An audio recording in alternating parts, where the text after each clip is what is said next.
Il y a plusieurs années, j'ai rêvé du ciel. J'ai rêvé que j'étais suspendue au milieu des nuages, mais que pourtant je ne ressentais aucune peur. Partout autour de moi, il flottait comme de lents rouleaux d'écume, emportés par un vent calme mais insistant. Lentement, la brume s'écartait pour révéler la silhouette massive d'une île flottante recouverte de forêts épaisses. Je ne me souviens pas des sons du rêve et je ne peux imaginer que le silence. Pas même le bruit du vent ou les bruits des animaux sur l'île. Seulement le silence.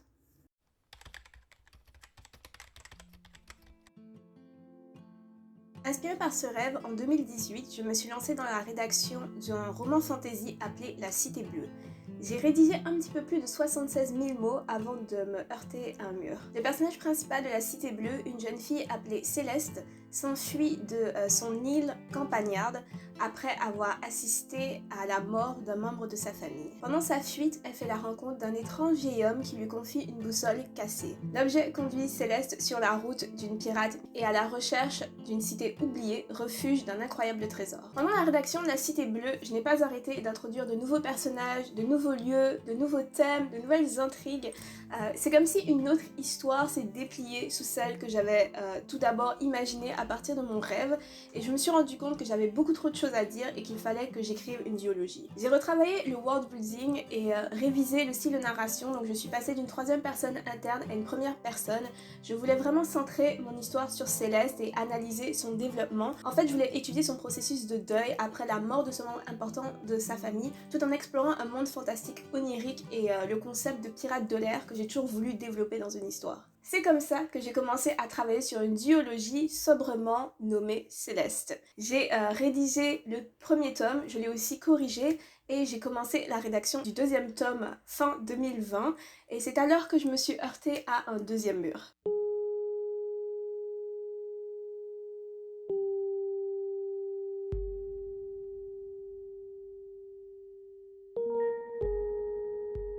Je vais essayer de simplifier les deux principaux problèmes que j'ai rencontrés lors de l'écriture de cette histoire. Premièrement, le world building. Le monde dans lequel se passe Céleste n'a pas beaucoup changé depuis la Cité Bleue.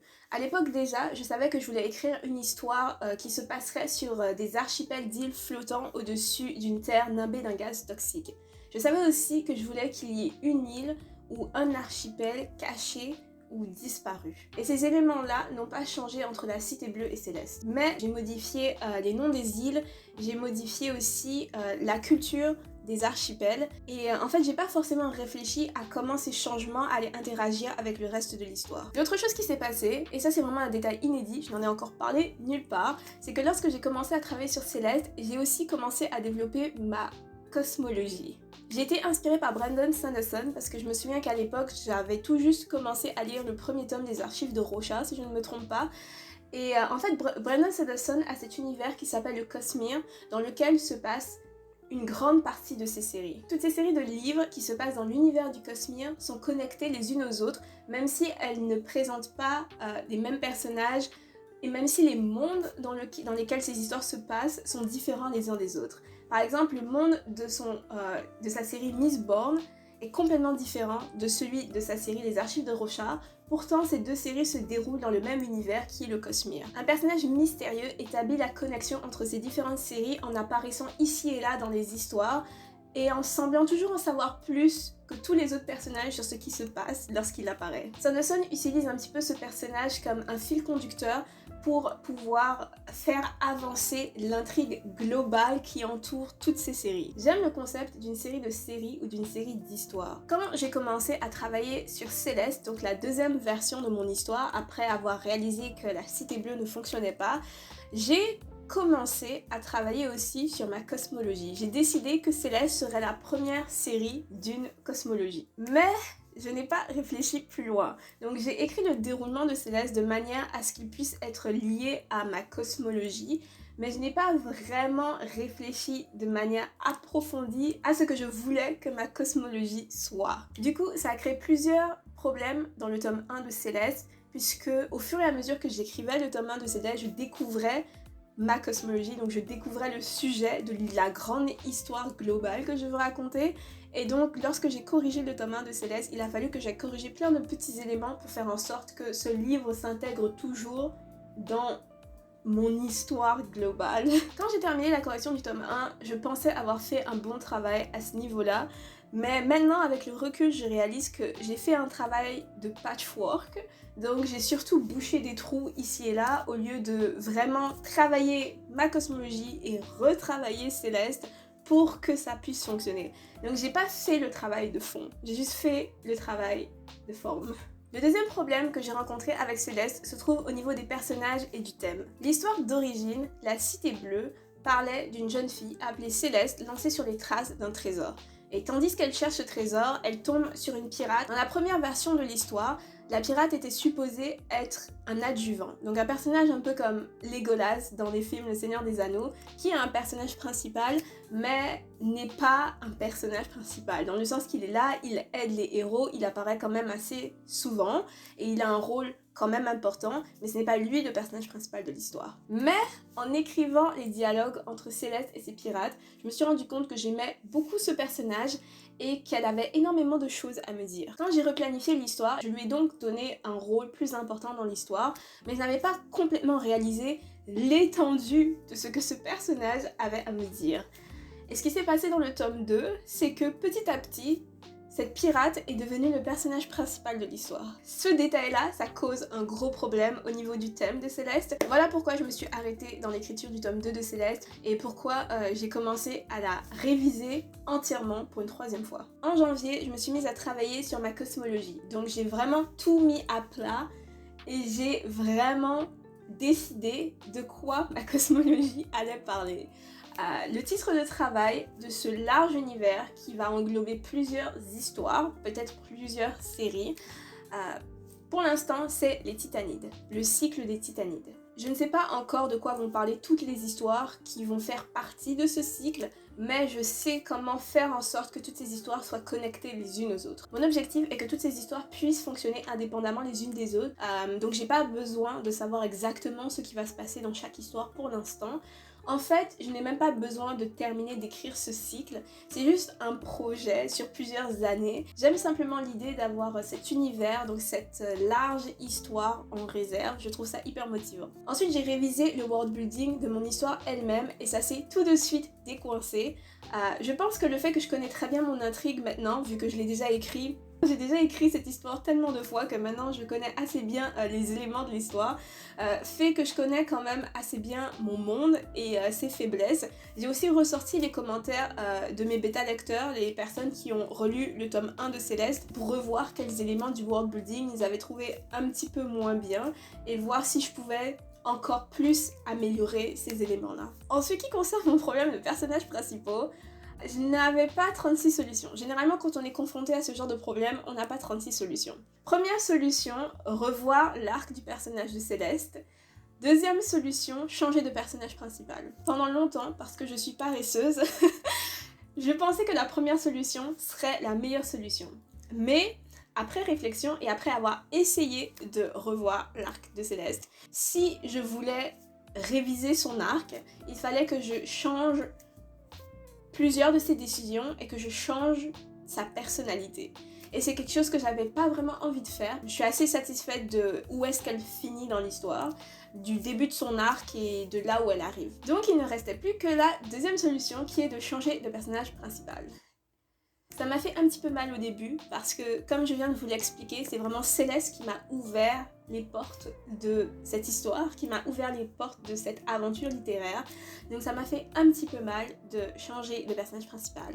Mais maintenant que je suis en train de terminer la planification, la replanification de cette histoire, je me rends compte que c'était la meilleure décision parce que ce sont ces actions qui entraînent toute l'histoire. Elle est l'instigatrice de l'intrigue et Céleste, en fait, leur rencontre, les décisions de Céleste, c'est généralement des conséquences des décisions que ma pirate a prises. Du coup, dans cette troisième version de l'histoire, dans cette version que je suis en train de développer, Céleste n'est plus mon personnage principal, c'est Olive, ma pirate, mon personnage principal. J'ai pris une dernière décision concernant cette histoire. J'ai décidé que je n'allais plus écrire une duologie, mais une trilogie, pour deux raisons. La première est que mon histoire est vraiment longue. Lorsque je corrigeais le tome 1 de l'histoire, l'un de mes plus gros problèmes, c'était que je faisais presque 200 000 mots. J'ai essayé de le raccourcir, mais il reste très long. Et deuxième raison, l'histoire d'Olive commence bien longtemps avant l'histoire de Céleste, donc si je veux pouvoir raconter toute l'histoire d'Olive, il va falloir que je commence l'histoire un petit peu plus tôt. Je vais vous montrer. Ce que vous voyez en noir ici, c'est l'histoire d'origine, la Cité Bleue. Ce que vous voyez en bleu maintenant, c'est Céleste, donc la deuxième version de l'histoire. La deuxième version de l'histoire faisait à peu près ça. Donc ça, c'est le contenu de la deuxième version de l'histoire par rapport au contenu de la chèvre, de la Cité Bleue. Donc vous voyez ici que la Cité Bleue ne couvrait pas toute cette partie-là de l'histoire et que je l'ai rajoutée en écrivant Céleste. Ensuite, la nouvelle version de l'histoire, celle sur laquelle je suis en train de travailler en ce moment, elle va couvrir tout ça. Elle englobera beaucoup plus d'éléments que la Cité Bleue ou Céleste. Maintenant, le découpage des tomes. Donc, dans Céleste, les tomes se coupaient comme ceci, je dirais. Donc, Céleste, ici, on a le tome 1 de Céleste, le tome 2 de Céleste. Ici, ça va ressembler un peu à ça. Donc, dans la nouvelle version, on aura un tome 1 ici, un tome 2 et un tome 3. Je suis vraiment fan de ce nouveau découpage, je trouve qu'il équilibre l'ensemble, ça va me permettre d'écrire des tomes beaucoup plus courts, beaucoup plus compacts. L'autre chose que j'aime, c'est qu'avec ce nouveau découpage, le tome 1 peut être lu tout seul, donc il se suffit à lui-même, c'est une seule histoire. J'ai beaucoup hésité à vous partager tous ces détails sur la rédaction de Céleste. Je pensais vous dire juste « Ah, j'ai des problèmes avec cette histoire, maintenant ils sont corrigés et je peux passer à autre chose ». Premièrement parce que je crains que de vous expliquer tout ça, ce soit pas mal ennuyant pour vous. Et deuxièmement parce que je crains qu'en vous faisant toute une série sur tous les problèmes que je rencontre dans l'écriture de cette histoire, vous vous attendiez à quelque chose d'extraordinaire et que lorsque cette histoire sorte, vous soyez tous déçus de réaliser que c'est une trilogie fantasy comme il y en a plein dans les bibliothèques et dans les librairies.